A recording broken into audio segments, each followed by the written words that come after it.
আল্লাহ বলে, তুমি বান্দা দুনিয়ার জমিনে দলবল নিয়ে আমি আল্লাহকে স্মরণ করবা। তুমি মজলিসের ভিতরে, মসজিদের ভিতরে, মাহফিলের ভিতরে আমি আল্লাহকে স্মরণ করবা। আমি আল্লাহ আরশে আজিমের উপরে বৈশা আমি আল্লাহর লাখো কোটি ফেরেশতার মাঝে তোমার আলোচনা করব।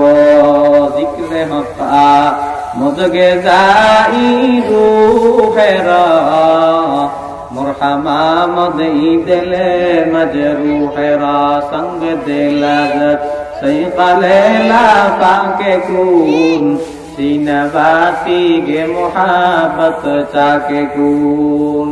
আল্লাহর দরবারে যদি প্রিয় হতে হয় তাহলে জিকির করতে হবে আল্লাহর। বান্দা শরীরের ভিতরে, সব জায়গার ভিতরে, আমাদের দেশ যদি ভালো থাকে, সরকার যদি ভালো হয়, রাজধানী যদি ভালো হয়, রাজধানী ঢাকা যদি ভালো চলে তাহলে অঞ্চলগুলা ভালো থাকে। উপজেলা যদি ভালো থাকে, গ্রামগুলো ভালো থাকে। জেলা যদি ভালো থাকে, উপজেলা ভালো থাকে। শরীরের ভিতরে প্রত্যেকটা যন্ত্রের ভিতরে এমন একটা গুরুত্বপূর্ণ জিনিস আছে যা ভালো থাকলে পুরো জিনিসটাই ভালো থাকে। আল্লাহ বলে, তোমার অন্তরের ভিতরে, তোমার শরীরের ভিতরে এমন একটা জিনিস আছে, ওই জিনিসটার নাম হলো বান্দা কলব। ওই কলবটা যদি ভালো থাকে, ওই কলবটা যদি পরিষ্কার থাকে তাহলে পুরা শরীরটা সুস্থ থাকে। জিকিরের মাধ্যমে বান্দা শরীর সুস্থ থাকে, শরীরের অন্য অন্য অঙ্গ প্রত্যঙ্গ গুলো ভালো থাকে। যে বান্দা আল্লাহর জিকির করে সে হলো আল্লাহর প্রিয়।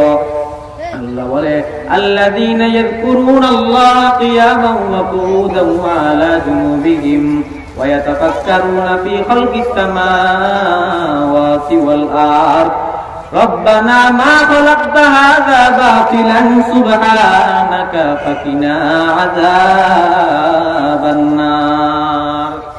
যে বান্দা আল্লাহর জিকির করে, বসে জিকির করে, শুয়ে জিকির করে, দাঁড়িয়ে জিকির করে, ওই বান্দা আল্লাহর দরবারে সবথেকে প্রিয়। আর যে বান্দা এই আল্লাহর আসমান জমিন সৃষ্টি নিয়ে যে বান্দা ফিকির করবে, যে বান্দা আল্লাহর সৃষ্টি নিয়ে চিন্তা করবে, ওই বান্দা, কারণ আল্লাহ দুনিয়াটা অনর্থক পাঠায় নাই, দুনিয়াতে বেহুদা পাঠায় নাই। আল্লাহ রাব্বুল আলামিন দুনিয়াতে আমাদেরকে নেক আমল করার জন্য পাঠাইছেন। আল্লাহ আমাদেরকে আমলের জন্য পাঠাইছেন। আল্লাযী খালাকাল মাউতা ওয়াল হায়াতা লিয়াবলুয়াকুম আইয়ুকুম আহসানু আমালা। আল্লাহ আমাদেরকে আমল করার জন্য দুনিয়ার জমিনে প্রেরণ করেছে। ওরে নবীর উম্মতের দল, বলতে চাইছিলাম, শরীরের ভিতরে যদি কলবটা ভালো থাকে তাহলে পুরো শরীরটা ভালো থাকবে। জিকিরের দ্বারা বান্দা কলবের ময়লা দূর হয়। নবীজি হাদিস শরীফের ভিতরে বলেন, লিকুল্লি শাইইন সিকালাতুন ওয়া সিকালাতুল কুলুবি যিকরুল্লাহ। প্রত্যেকটা যন্ত্র পরিষ্কার করার একটা মাধ্যম থাকে, প্রত্যেকটা বস্তু পরিষ্কার করার একটা ভেদ থাকে, একটা মাজন থাকে। ও বান্দা, লোহার ভিতরে যখন মরিচিকা পড়ে যায়, লোহার ভিতরে যখন মরিচিকা পড়ে যায়, শিরিষ কাগজ দিয়ে তাহা ঘষে ঘষে উঠানো হয়, পরিষ্কার করা হয়। প্রত্যেকটা জিনিসের, প্রত্যেকটা বস্তু ময়লা পরিষ্কার করার জন্য, মরিচিকা পরিষ্কার করার জন্য একটা ভেদ থাকে, একটা মাধ্যম থাকে।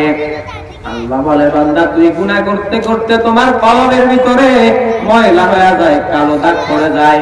তুমি বান্দা গুনাহ করতে করতে, অন্যের গীবত করতে করতে, বান্দা গুনাহ করতে করতে, বেহায়া অযথা কথাবার্তা বলতে বলতে তোমার অন্তরের ভিতরে কালো দাগ পড়ে যায়। ওই কালো দাগগুলা তুমি তো ওখানে শিরিষ কাগজ দিয়ে তোমার কলবকে ঢলতে পারবা না। কিভাবে ঢলবা, কিভাবে কি করবা? তো ওখানে তো তোমার শিরিষ কাগজ ঢুকবে না, ওখানে কোনো মাধ্যম ব্যবহার করা যাবে না, আল্লাহ দেওয়া মাধ্যম ব্যবহার ছাড়া। আল্লাহ বলে, দুনিয়ার মানুষগুলা ভালো করে শুনে নাও। আল্লাহ বলে, ওই যে কলবের ভিতরে ময়লা পড়ে যায়, কলবের ভিতরে মরিচিকা পড়ে যায়, ওই মরিচিকা গুলা পরিষ্কার করার মাধ্যম হলো আল্লাহর জিকির।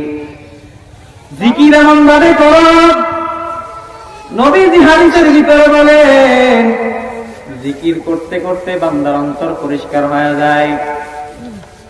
যদি অন্তরকে পরিষ্কার করতে হয় তাহলে আল্লাহর জিকির করো, আল্লাহর জিকির করো। প্রত্যেকটা আমলের একটা নির্দিষ্ট সময় আছে, প্রত্যেকটা আমলের একটা নির্দিষ্ট টাইম আছে, কিন্তু জিকিরের কোনো নির্দিষ্ট সময় নাই। নামাজ পড়তে হলে নামাজের সময় হতে হবে, নামাজ পড়তে হলে যেমন নামাজের সময় হওয়া দরকার, রোজা রাখতে হলে বান্দার রমজান রোজার একটা সময় দরকার, রোজা রাখতে হলে রোজার সময়ের প্রয়োজন, নামাজ পড়তে হলে নামাজের সময়ের প্রয়োজন। কিন্তু জিকির এমন একটা ইবাদত, জিকির এমন একটা ইবাদত, ওই জিকির করতে বান্দা তোমার কোনো সময়ের প্রয়োজন হয় না, সময় নির্ধারণ করা হয় নাই। বান্দা তুমি কাজ করতেছো, বান্দা তুমি কাজ করতেছো, ওই সময় আমি আল্লাহকে ডাকো। আল্লাহ বলে তুমি বান্দা কৃষি কাজ করো, আমি আল্লাহকে ডাকো। বান্দা তুমি ওই গাড়িতে বসে আছো, ওই সময় আমি আল্লাহকে ডাকো। বান্দা তুমি তোমার ঘরের পারিবারিক কাজ করতেছো, আমি আল্লাহকে ডাকো। তুমি বসে আছো, আমি আল্লাহকে ডাকো। বান্দা তুমি শুয়ে আছো, আমি আল্লাহকে ডাকো। বান্দা তুমি দাঁড়িয়ে আছো, আমি আল্লাহকে ডাকো। ও মহিলারা, তোমরা ঘরের কাজ করতেছো, আল্লাহকে স্মরণ করো।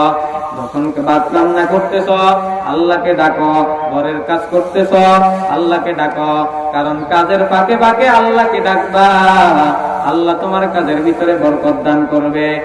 জিকিরের দ্বারা রিজিকের অভাব দূর হয়ে যায়, জিকিরের দ্বারা বান্দার অন্তরটা পরিষ্কার হয়ে যায়। যে অন্তরকে বান্দা গুনাহ করিয়া বান্দা গুনাহ করে বান্দা নিজের অন্তরকে কলবকে কালো বানায় ফেলাইছে, ওই জিকিরের দ্বারা অন্তরের মরিচিকা দূর হয়ে যায়।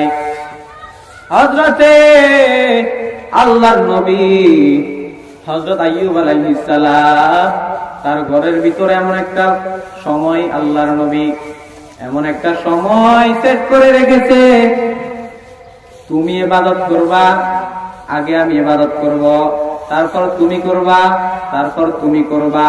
আমি খানা খাইবো, তারপর তুমি ইবাদত করবা। উনি গোসল করতে গেলে তুমি ইবাদত করবা। ঘরের সবাইকে দিয়া একটা টাইম মেনটেন করিয়া যেন একটা সেকেন্ড আল্লাহর ইবাদত তার ঘরে বন্ধ না হয়, এমন একটা সিস্টেম আল্লাহর নবী আইয়ুব আলাইহিস সালাম চালু করিয়া দিছে। আল্লাহর নবী আইয়ুব আলাইহিস সালামের সন্তান সম্পদের কোনো অভাব ছিল না।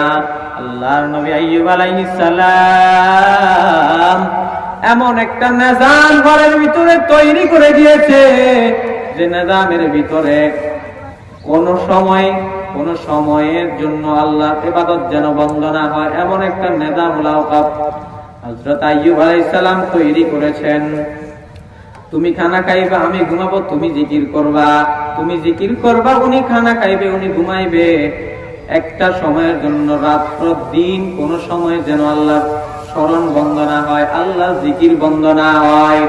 আল্লাহ রাব্বুল আলামিন এবার যখন আইয়ুব আলাইহিস সালাম এভাবে একটা সময় মেনটেন করে আল্লাহর জিকির করেন, শয়তান গিয়া আল্লাহকে বলে, আল্লাহ আপনার আইয়ুব তো সন্তান সম্পদের কারণে সন্তান সম্পদের মায়ায় পড়ে আপনার জিকির করে, আপনার ইবাদত করে, আপনার গোলামি করে, সন্তান সম্পদের কারণে।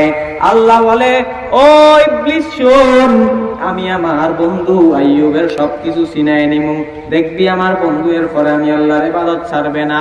এবার আল্লাহ রাব্বুল আলামিন আইয়ুব আলাইহিস সালামের সম্পত্তিগুলা আগুন দিয়া পুড়াইয়া দিছে। আল্লাহ রাব্বুল আলামিন আইয়ুব নবীর সম্পত্তিগুলা, সমস্ত সম্পদগুলা আগুন দিয়া পুড়ে ছাই বানায় দিতে। ইবলিস দিয়ে আইয়ুব আলাইহিস সালামকে ডেকে বলে, ও নবী, আপনার সমস্ত সম্পদ আল্লাহ রাব্বুল আলামিন আগুন দিয়া ধ্বংস করিয়া দিতে। এবার আইয়ুব আলাইহিস সালাম বলে, আলহামদুলিল্লাহ। ইবলিস ডাক দিয়া কয়, নাউজুবিল্লাহ বলবেন, আলহামদুলিল্লাহ কেন বলতেছেন রে নবী? এবার আইয়ুব আলাইহিস সালাম বলেন, ও ইবলিস, ভালো করে শুনিয়া নাও, আমি এতদিন সন্তানের চিন্তায়, সম্পত্তির চিন্তায়, ইবাদতের ভিতরে ঘাটতি হতো, ইবাদতে সমস্যা হতো, আমার সম্পত্তির চিন্তা করা লাগতো, আমার সবকিছুর চিন্তা করা লাগতো। আমার এখন সম্পদ নাই, সন্তান নাই, আমার ইবাদতেও কোনো ঘাটতি হবে না, ইবাদতেও কোনো টেনশন নাই। এবার আল্লাহ রাব্বুল আলামিন এবার আইয়ুব আলাইহিস সালামকে পরীক্ষা করতে লাগায় দিলেন। আইয়ুব আলাইহিস সালামকে আল্লাহ পরীক্ষা করবে। এবার আইয়ুব আলাইহিস সালামের শরীরের ভিতরে এমন একটা রোগ আল্লাহ রাব্বুল আলামিন দিয়ে দিবেন। আল্লাহ রাব্বুল আলামিন আইয়ুব নবীর শরীরের ভিতরে এমন এক রোগ আল্লাহ রাব্বুল আলামিন দিয়ে দিয়েছে। এবার যখন আইয়ুব আলাইহিস সালামের শরীরটা পচে যাচ্ছে, আল্লাহ রাব্বুল আলামিনের নবী আইয়ুব আলাইহিস সালামের শরীরের এই অংশ থেকে এই অংশ সবকিছু পচে যাচ্ছে। শুধু যাচ্ছে না, পচতে আইয়ুব আলাইহিস সালামের পুরো শরীরটা জর্জরিত হয়ে গেছে। এমত অবস্থায় আইয়ুব আলাইহিস সালাম খানাও খাইতে পারতেন না। আইয়ুব আলাইহিস সালাম আল্লাহ রাব্বুল আলামিনের জিকির করতেন সব সময় আল্লাহ রাব্বুল আলামিনের জিকিরের কারণে। এবার আল্লাহ রাব্বুল আলামিনের নবীকে পরীক্ষা চলছে। আল্লাহ রাব্বুল আলামিনের নবী আইয়ুব আলাইহিস সালাম পরীক্ষায় উত্তীর্ণ হয়ে যাবে। আল্লাহ রাব্বুল আলামিনের নবী আইয়ুব আলাইহিস সালামের পুরো শরীর পচতে এমত অবস্থা হয়ে গেছে। আল্লাহ রাব্বুল আলামিনের নবী আইয়ুব আলাইহিস সালামের জিহ্বার ভিতরে পতন ধরে গেছে। এবার আইয়ুব আলাইহিস সালাম আল্লাহর দরবারে কান্না করে, ও মালিক, আয় আল্লাহ, আপনি আমাকে এমন এক রোগ দিবেন, এমন এক ব্যাধি দিবেন রে আল্লাহ, আমার পুরা শরীরটা পচে গেছে, আমার পুরা শরীরের ভিতরে পোকা, আমার পুরা শরীরটা পচে গলে পড়ে যাচ্ছে। কিন্তু আল্লাহ, আমার জিহ্বার ভিতরে জিহ্বা সুস্থ থাকার কারণে আমি আপনার ইবাদত করেছি, আমি আপনার জিকির করে আমার অন্তরকে তৃপ্তি দিয়েছি, ক্ষুধা মিটাইছি, জিকিরের দ্বারা ক্ষুধা মিটাইছি আল্লাহ। এখন তো আমার জিহ্বার ভিতরেও পোকা। এবার আল্লাহর নবী কান্না করে আর বলেন, রে আল্লাহ, এখন আমি কিভাবে বাঁচবো? আমার জিহ্বার ভিতরে পোকা, আপনাকে কিভাবে রাখবো? এবার আল্লাহর নবী তাকে দেখেন, আল্লাহর নবী আইয়ুব আলাইহিস সালাম পুরা শরীরটা পচে গেছে, জিহ্বা দ্বারা আল্লাহর জিকির করে ক্ষুধা মিটাইতে, খানা খাইতে পারে নাই, তারপরেও আল্লাহকে ডাকা ছাড়ে নাই, আল্লাহকে স্মরণ করা ছাড়ে নাই। এবার আল্লাহর নবীর স্ত্রী আইয়ুব আলাইহিস সালামকে পরীক্ষা করতেছেন আমার আল্লাহ। আল্লাহর নবী আইয়ুব আলাইহিস সালামের কয়েকজন স্ত্রীরা আইয়ুব আলাইহিস সালামের কাছে আসলেন। আসার পর আইয়ুব আলাইহিস সালামকে ডেকে বলল, নবী, এলাকার সবাই আমাদেরকে ছেড়ে চলে গেছে রে, এলাকার সবাই আপনার এই শরীরের দুর্গন্ধ সহ্য করতে না পেরে আমাদের এলাকা ছেড়ে চলে গেছে। ও নবী, আমরাও চলে যাব, আমাদেরকেও আপনি তালাক দিয়া দেন। আল্লাহর নবী আইয়ুব আলাইহিস সালামের স্ত্রীরা আইয়ুব আলাইহিস সালামের পায়ে এসে দাঁড়িয়ে আছে, নবী আমাদেরকে তালাক দিয়া দেন, আমরাও চলে যাই। এবার আল্লাহর নবী হযরত আইয়ুব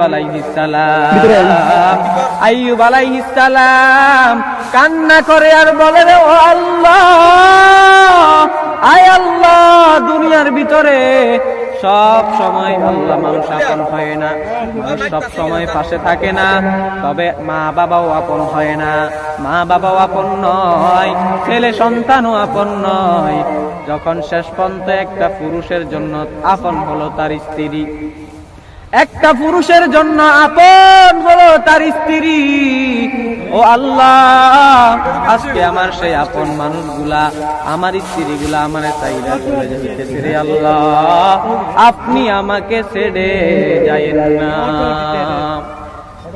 আল্লাহর নবী আইয়ুব আলাইহিস সালাম যখন তাদেরকে বলে, ওই স্ত্রীরা যাও, তোমাদেরকে বিদায় দিয়া দিলাম, চলে যাও, আইয়ুব আলাইহিস সালামের সকল স্ত্রী আইয়ুব আলাইহিস সালামকে ছেড়ে চলে যাচ্ছে। আইয়ুব আলাইহিস সালামকে যখন তার সকল স্ত্রী ছেড়ে চলে যায়, আইয়ুব আলাইহিস সালামের একমাত্র স্ত্রী যার নাম হলো রহমা। গ্রামের মানুষ রহিমা হিসাবে যাকে চিনে। আইয়ুব আলাইহিস সালামের স্ত্রী, ইউসুফ আলাইহিস সালামের কন্যা রহমা। রহমা আইয়ুব আলাইহিস সালামের পায়ের পা জড়িয়ে কান্না করে আর বলে, ও নবী, আপনার সকল স্ত্রীরা আপনাকে ছেড়ে চলে গেছে রে নবী, আমি রহমাকে আপনি তাড়াইয়া দিয়েন না, আমি রহমাকে আপনি আপনার পাশ থেকে আমাকে তাড়াইয়া দিন না রে নবী। বলে, রহমা, আমার সকল স্ত্রীরা তো আমার শরীরের দুর্গন্ধ সহ্য না করতে পেরে চলে গেছে, তুমি কেন যাও না রে রহমা? রহমা ডাক দিয়া কয়, ও নবী, আমি ইউসুফ আলাইহিস সালামের কন্যা, আপনার ঘরে দীর্ঘ বছর পর্যন্ত আপনার সংসার করার পর আপনার মায়া ছাড়তে পারি না। আমার ভিতরে এমন কোনো ইবাদত নাই, আমার ভিতরে এমন কোনো আমল নাই, আমার ভিতরে কোনো আমল নাই যা আমি আল্লাহর দরবারে ওই হাসরের ময়দানে আল্লাহকে উসিলা হিসাবে পেশ করব রে আল্লাহ। আমি কোনো আমল আনতে পারি নাই, তবে আপনার একজন নবীর স্ত্রী ছিলাম, আপনার একজন নবীর বিবি ছিলাম, যার পাশে আমি শেষ পর্যন্ত, তার শেষ নিঃশ্বাস পর্যন্ত আমি তার পাশে ছিলাম। আল্লাহর নবী আইয়ুব আলাইহিস সালাম বলে, আচ্ছা ঠিক আছে, তুমি আমার পাশে থাকো। এবার রহমা বলে, ও নবী, যেদিন হাসরের ময়দান বড় কঠিন, সূর্য চলে আসবে মাথার 1 বিঘা উপরে, সূর্যটা জমিনটা হয়ে যাবে তামা, ওই দিন এমন কঠিন এক ভয়ঙ্কর অবস্থা হবে, যেই দিন মা তার সন্তানকে চিনবে না, সন্তান তার মাকে চিনবে না, বাবা সন্তানকে চিনবে না, ভাই ভাইকে চিনবে না। ওই দিন আমি আল্লাহর দরবারে বলবো, আল্লাহ, কোনো আমল আনতে পারি নাই, তবে আপনার একজন নবীর স্ত্রী ছিলাম রে আল্লাহ, আপনি ওই উসিলা করিয়া আপনি আমাকে মাফ করিয়া দেন। জিকির করতে হবে, এমন জিকির যে জিকিরের কারণে বান্দা অন্তর পরিষ্কার হয়, যে জিকিরের কারণে বান্দা অন্তরটা সাফ হয়ে যায়। রিয়া মুক্ত আমল করতে হবে, আল্লাহ পাঠাইছেন আমল করার জন্য, আমল করতে হবে ভালো আমল।